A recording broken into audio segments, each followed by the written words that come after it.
परमात्मा नहीं आ पाएंगे तो महात्मा को भेज देंगे, ऐसे समझो। आहा, राजस्थान की एक घटना है। मध्य प्रदेश, राजस्थान के और मध्य प्रदेश के बॉर्डर पे लगा हुआ एक गांव था। उस गांव में एक बार कथा हुई, राम कथा।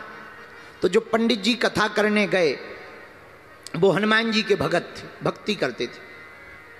उनकी आदत थी कि वो जब भी कथा शुरू करते थे तो हाथ जोड़कर आंखें बंद करके कहते थे, आइए विराजिए हनुमान, आइए विराजिए हनुमान, आइए विराजिए हनुमान, आइए विराजिए हनुमान। और हाथ जोड़ करके चौकी रख लेते थे सामने, उसी चौकी को प्रणाम कर लेते थे और फिर कथा सुनाने लगते थे।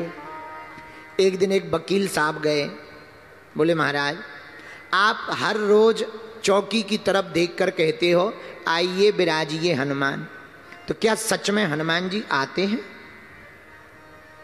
तो कथा वक्ता बोले वकील साहब अब आप चाहे जो मानो, हमारे लिए तो रोज हनुमान जी आते हैं, कथा सुनते हैं, हमें आशीर्वाद देते हैं, उन्हीं की कृपा से हम कथा कह पाते हैं, फिर हनुमान जी चले जाते हैं। वकील साहब बोले देखो ये बातें नहीं हम मानते, ये तो हो गई आशा की बात, भरोसे की बात। हम तो वकील हैं, हम तो प्रमाण चाहते हैं, प्रमाण प्रमाण बताओ हनुमान जी आते हैं या नहीं आते। अब कथा के बीच में कोई टोके तो बुरा तो लगता ही है। तो पंडित जी को बड़ा बुरा लगा, समाज के बीच में ऐसी बात बोली। तो पंडित जी चिल्लाकर बोले वकील साहब हम दावे के साथ कहते हैं हनुमान जी आते हैं। तो वकील साहब बोले अगर आते हैं तो कहां बैठते हैं? बोले चौकी पर। बोले चौकी पर बैठते हैं तो जब हनुमान जी बैठ जाते होंगे तब बजनी तो हो जाती होगी, भारी तो हो जाती होगी कि नहीं? पंडित जी ने भी सोचा कौन बेइज्जती करवाए, भर समाज में बीच कथा में कोई टोके तो बुरा तो लगता ही है। तो मारे जोश के पंडित जी ने भी हनुमान जी का नाम लेके कह दिया हाँ जब हनुमान जी आते हैं तब चौकी भारी हो जाती। तो वकील साहब बोले हम ऐसे नहीं मानेंगे, चेक करेंगे, आज नहीं कल। पंडित जी बोले कर लेना। अब वकील साहब चले गए, पूरे गांव में हल्ला हो गया कि कल पंडित जी की परीक्षा है। जो बार बार कथा में कहने लगते आइए विराजिए हनुमान, आज चेक किया जाएगा कि हनुमान जी आते या नहीं आते। पंडित जी की आंखों में आंसू आ गए। रात को आंखों में आंसू भर करके पंडित जी रोने लगे।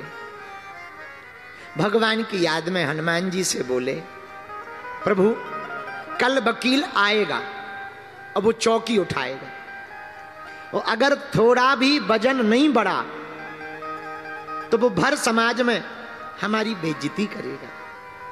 हनुमान जी से हाथ जोड़ के बोले पंडित जी प्रभु हमें अपना डर नहीं है, अपने अपमान का भी हमें भय नहीं है, तनक चिंता नहीं है, पर आपकी भी हंसी हो जाए। अब जैसा आपको लगे, हो सके तो कल हमारी लाज रख लें। आंखों में आंसू भर के पंडित जी पूरी रात सोए नहीं, आंखों में आंसू भरे रोने लगे। रखियो लाज हमारी, रखियो लाज हमारी, रखियो लाज। आंखों में आंसू भरे रो रहे हैं। पूरी रात निकल गई, आंखें लाल हो गई। सुबह हुई तो आज तो रोज के मुकाबले भयंकर भीड़ हुई, क्योंकि लोगों को तमाशा देखने में बड़ा मजा आता है। किसी की हंसी हो बड़ा मजा आता है। छोटे छोटे बच्चे से लेके सब गांव आया, अगल बगल के गांव के लोग आ गए। सत्य घटना सुना रहे हैं हम आपको, कोई बहुत पुरानी बात नहीं, कलयुग की बात सुना रहे हैं। वकील साहब भी आए, बढ़िया कोट वोट पहन करके आए। पंडित जी की आंखें लाल, राम राम राम राम राम राम राम राम जपते हुए बेचारे बैठ गए। सबको प्रणाम किया, व्यासपीठ को प्रणाम किया, कथा कहने के लिए बैठे। वकील साहब बोले, पंडित जी हम आ गए, लेकिन सुनो, मान लो तुम्हारी चौकी पर अगर हनुमान जी नहीं आए तो तुम क्या करोगे? पंडित जी बोले, भैया और तो हम कुछ नहीं कह सकते, आज के बाद हम भगवान की कथा कहना छोड़ दें। पर उनसे पूछा लोगों ने, वकील तुम बताओ। वकील बोले, अगर आज हनुमान जी इस चौकी पर होने का आभास करा देंगे तो हम जीवन भर के लिए वकालत छोड़ करके पंडित जी के चेला बन जाएं। पंडित जी ने कहा, भैया ना हमें चेला बनाना है, ना हमें प्रभाव दिखाना है, वो तो सब हनुमान जी की कृपा होगी। अब हनुमान जी ही जाने, हनुमान जी की ही लीला। आंखें बंद की पंडित जी ने, आंखें आंसू भरे हुए, और रोज की तरह जो पुकारते थे, आज इतना हृदय से पुकारा, आइए विराजिए हनुमान,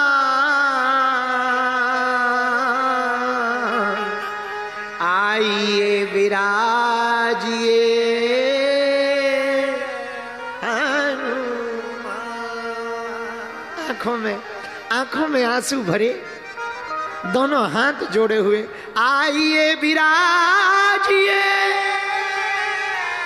हनुमान,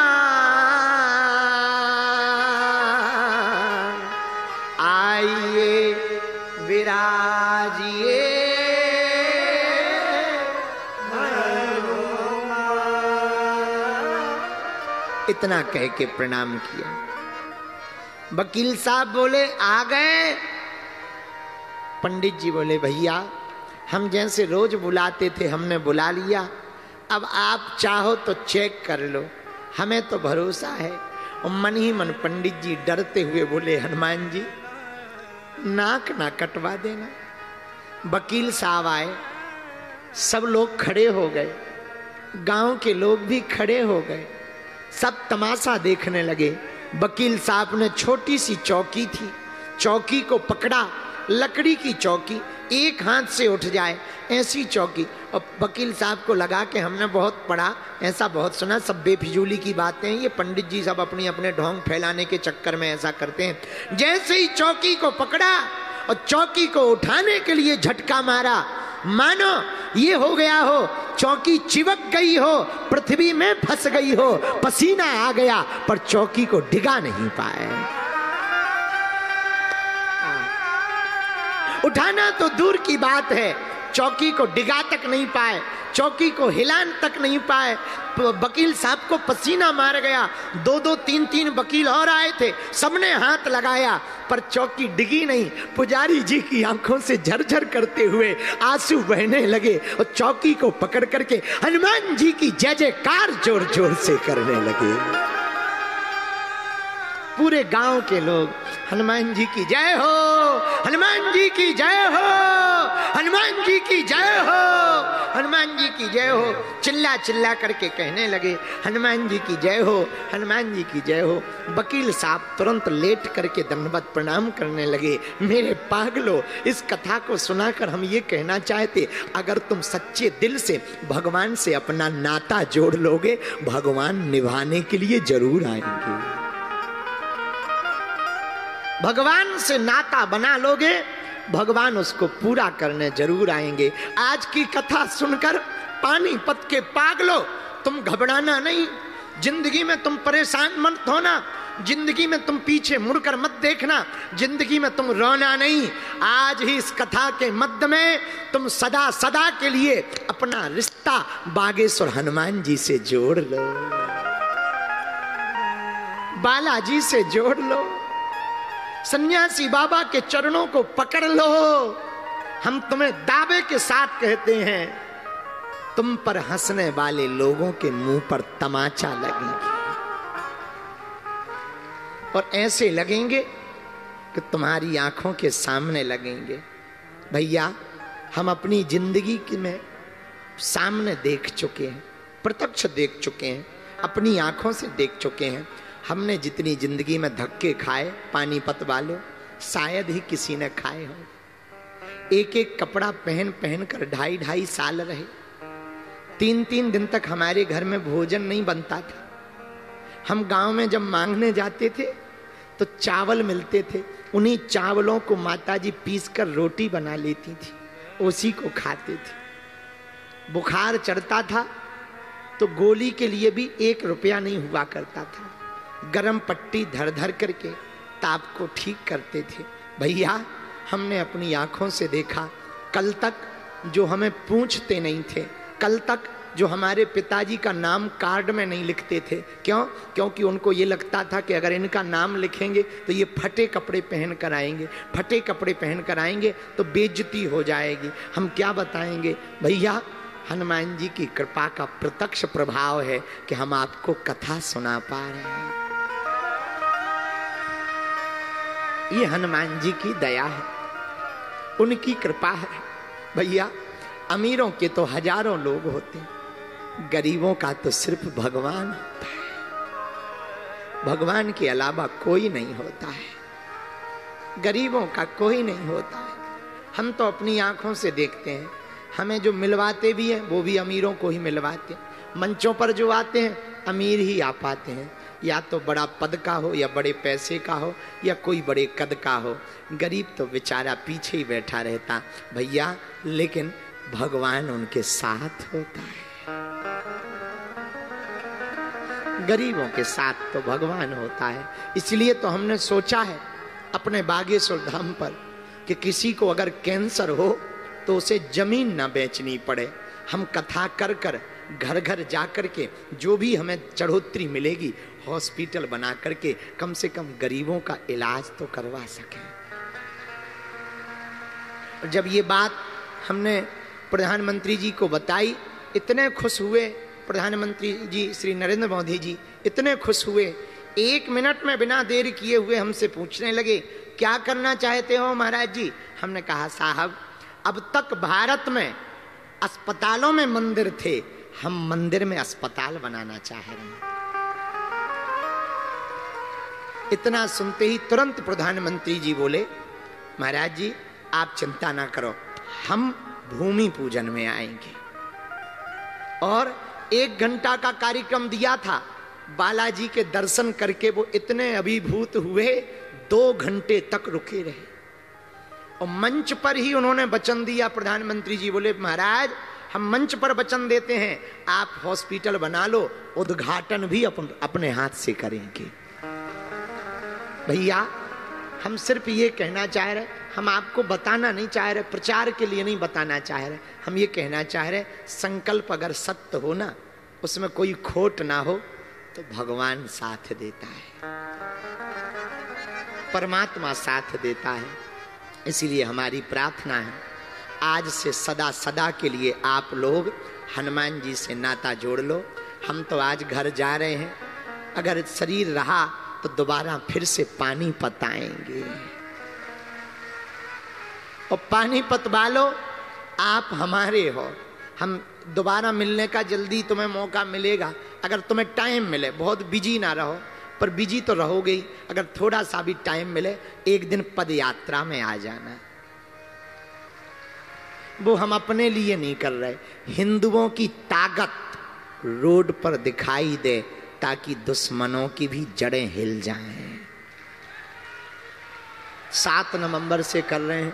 आप लोग अपना ध्यान रखना, प्रेम पूर्वक रहना, हिंदू एकता बनाए रखना। और हाँ, कोई साथ ना दे तो घबराना नहीं।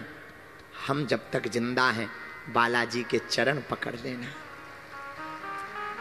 इनके घर देर है, अंधेर नहीं है। वहां पर बागेश्वर धाम पर नित्य भंडारा चल रहा है। और हर साल जो चढ़ोतरी दान पेटियों में आती है, गरीब बेटियों का विवाह करवाया जाता है। तुम्हारे यहाँ भी कोई ऐसी बेटी हो जिनके माँ बाप ना हो, बहुत अर्थव्यवस्था दयनीय हो, आप लोग उसका फार्म दिसंबर जनवरी के महीने में धाम पे जमा करवा देना। उस बेटी का पूरा खर्चा हम अपनी कथाओं से उठाएंगे।